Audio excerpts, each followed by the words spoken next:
Hello, I'm Eric Ripert, chef owner of Le Bernardin in New York City and the host of the TV series Avec Eric on PBS. When I cook, I like to combine flavors, ingredients and texture to create harmony. And when I eat, I like for the wine to complement the food and for the food to elevate the wine. Welcome to Perfect Pairings.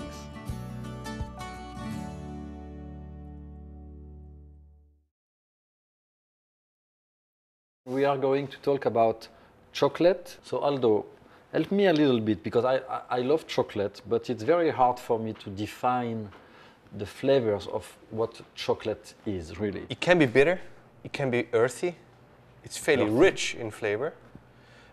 It can be also fruity, and it can be also fairly acidic. And that's actually the challenging part there.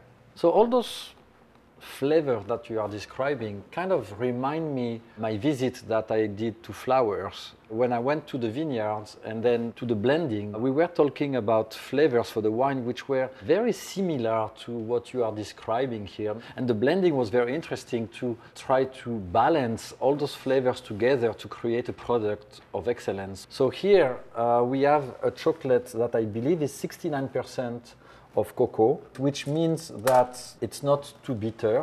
Usually in restaurants, or at least to my knowledge, chocolate has been always challenging to red wines. If you're not sweet enough, you turn immediately sour. And if you're too eager, the pairing becomes too bold, too sweet, and it overwhelms the person. This chocolate to me has a certain degree of bitterness.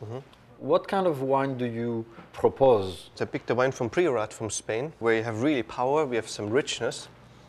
Very dark and also very thick, right? Well, that's what you need with chocolate. You need really a wine with some muscles. Is it important to have tannins in a wine? I try to stay out of them. Try to get a little bit of jammy, soft style of wine with a lot of power. Yes, it's good. It's the end of the dinner.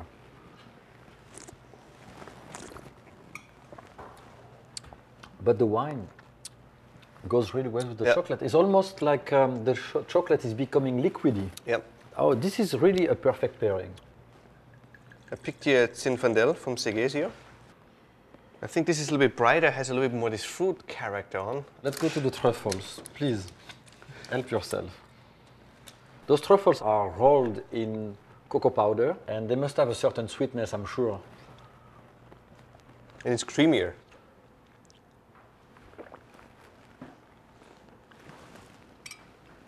The Zinfandel is really right on. Yeah. It's an extension of the truffle.